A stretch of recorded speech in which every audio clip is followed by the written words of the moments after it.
how you change the world.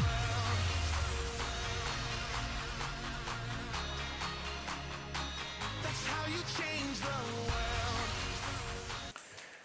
Olá pessoal, beleza? Esse é o canal Dicas de Concurso, meu nome é Jonatas e nessa aula eu vou falar com vocês um pouco de Geografia do Brasil e especificamente eu quero entrar no assunto a respeito da globalização, ok?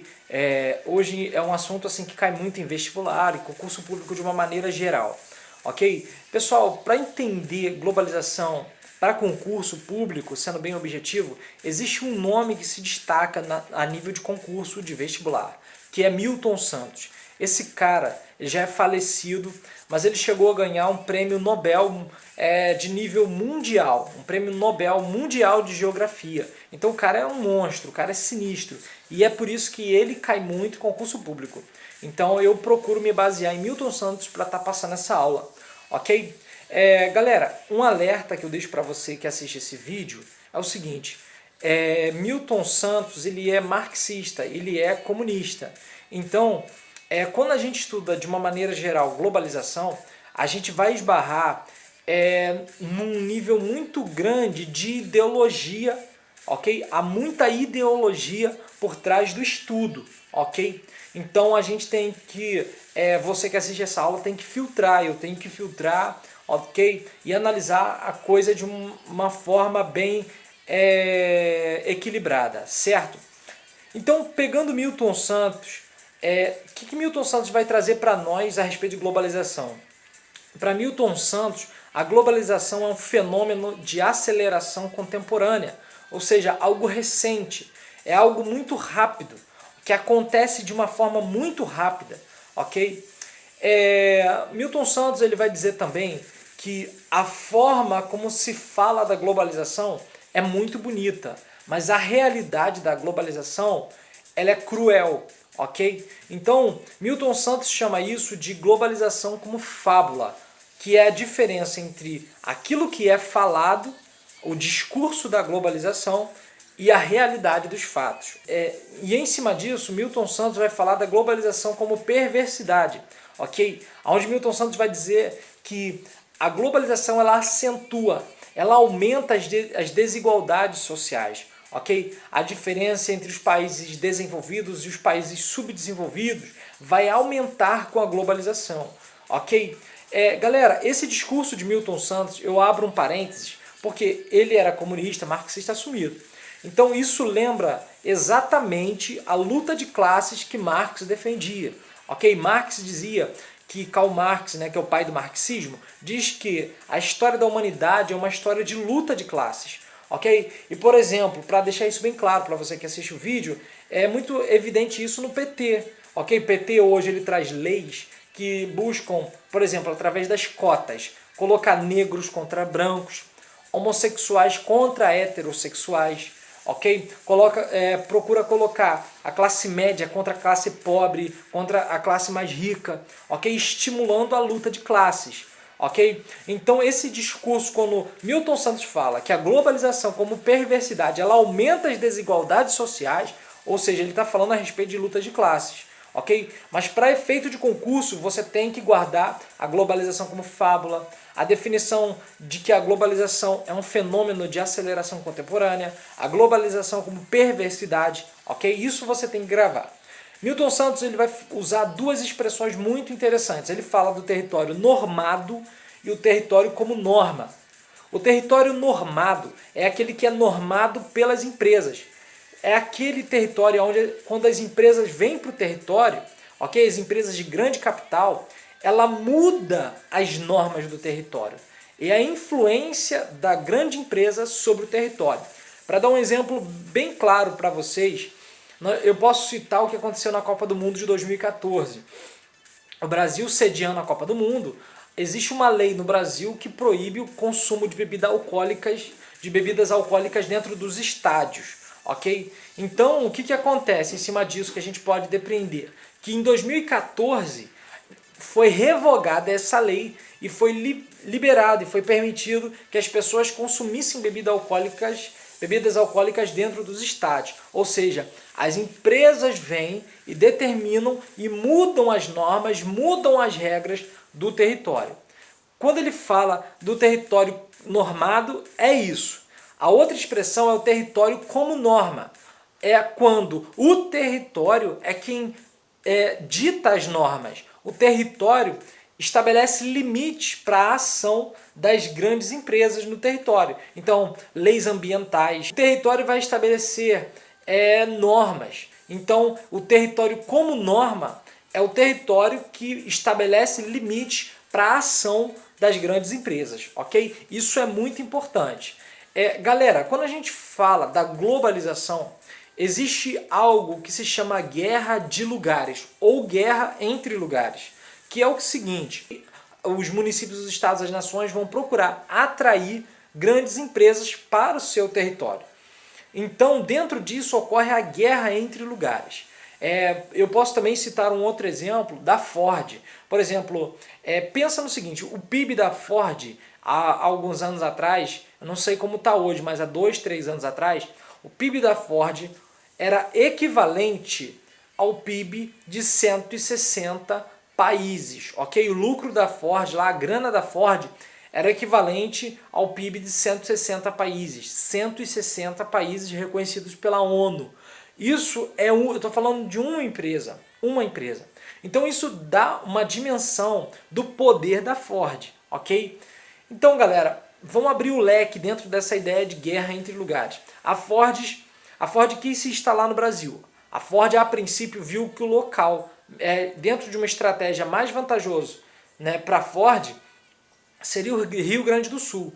Só que quando ela foi para o Rio Grande do Sul, o governo do Rio Grande do Sul, na época, disse para a Ford: olha, vocês podem vir, vocês podem se estabelecer tranquilamente, ok? O território, vocês podem ficar aqui, tá de boa. Só que a Bahia, na época, ofereceu para a Ford 15 anos. 15 anos de isenção fiscal, de isenção, ok? Então, o que a Ford fez? Picou a mula e foi para a Bahia e se estabeleceu lá. Então, a guerra entre lugares, ela é muito evidente. Galera, isso é importante, ok? Se a gente abrir um pouco a nossa mente, isso é importante, ok? Pensa na quantidade de votos que um governador ele consegue, de um prefeito, de um vereador, ele consegue, ok? Trazendo uma grande empresa para o seu território. Quantos empregos diretos, quantos empregos indiretos uma empresa como a Ford, o lobby disso, ok? A chamada, o marketing por trás disso é muito grande. Mas a pergunta assim que não, como se diz, né? A pergunta que não quer calar é o seguinte: mas essa grana da Ford, ok? Ela fica no Brasil? Não. Porque a Ford não é uma empresa brasileira. A Ford é uma empresa estrangeira. Né? O capital imenso vai para fora. O pouco desse capital vai ficar aqui, ok? Porque a Ford vai vender muito, vai ter 15 anos de isenção, vai pagar uma merreca de salário, ok? E tá de boa, ok? Então, existe essa guerra entre lugares, existe uma visão crítica, e aí que eu falo que eu remeto muito a Peter Drucker. Não existem países subdesenvolvidos, nem países desenvolvidos. O que existe são países bem administrados e países mal administrados, ok? Infelizmente, quando a gente fala de Brasil, existe uma expressão em administração de empresas, né, que o Brasil ele é uma jabuticaba. Ou seja, a jabuticaba é uma fruta exótica que só tem no Brasil. E então, assim, é algo estranho. E os economistas olham para o Brasil e falam que o Brasil é igual a jabuticaba. Ninguém explica, né, o porquê que as coisas são assim. Não tem guerras, não é um país que vive em guerra externa, pelo menos. Não tem incidentes de furacões, terremotos, tsunamis. E, no entanto, é um país que tem uma riqueza natural gigante, de um potencial gigante, e, em contrapartida, ele é extremamente mal administrado devido principalmente à corrupção e à incompetência.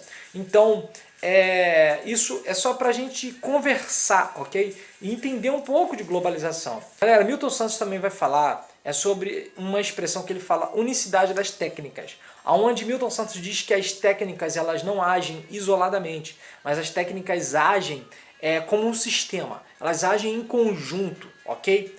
Milton Santos também vai falar sobre a unicidade do tempo, ou seja, a velocidade com que nós temos acesso às coisas, principalmente a informação.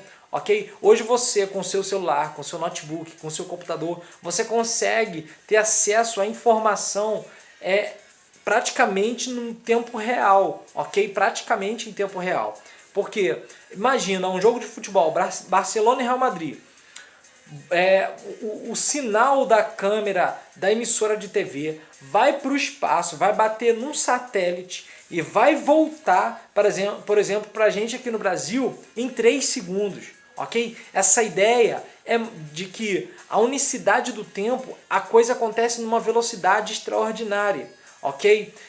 Em contrapartida, até em relação à informação, Milton Santos vai falar que a informação chega, mas com muita intencionalidade, ou seja, existe uma intencionalidade por trás da informação e que a informação que nós temos dificilmente é a realidade dos fatos, ok? Então existe uma intencionalidade. Por exemplo, quando a gente assiste Jornal Nacional, existe uma intencionalidade religiosa, uma intencionalidade a respeito do capital, existe uma intencionalidade política, ok? Então isso ele fala a respeito da unicidade do tempo.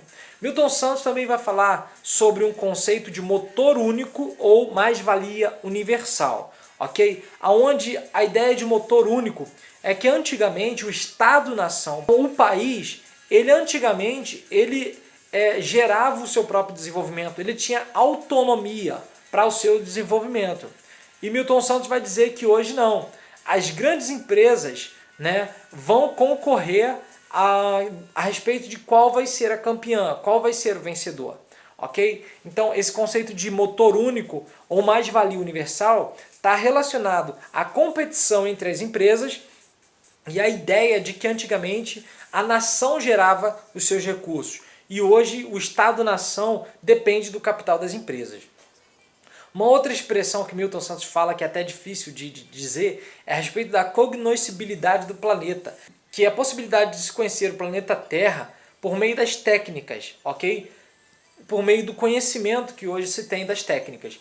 Então, galera, Milton Santos ele diz a respeito de geografia, algo que você tem que guardar, que estudar geografia é estudar o meio técnico, científico, informacional. Isso é geografia para Milton Santos.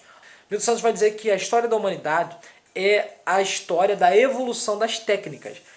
Passando, por exemplo, da descoberta do fogo, o arado, a pá, a enxada, né, a carroça, as carruagens, o carro, o navio, o motor de combustão interna, o telefone de fio, o telefone sem fio, o celular, ok? O satélite, o chip, o microchip, a nanotecnologia, ok? Então Milton Santos vai falar que a história da humanidade é uma história da evolução das técnicas. Então, pessoal, essa é a primeira videoaula que eu deixo para vocês, tá? Então, um forte abraço, até o próximo vídeo. Valeu, galera, valeu!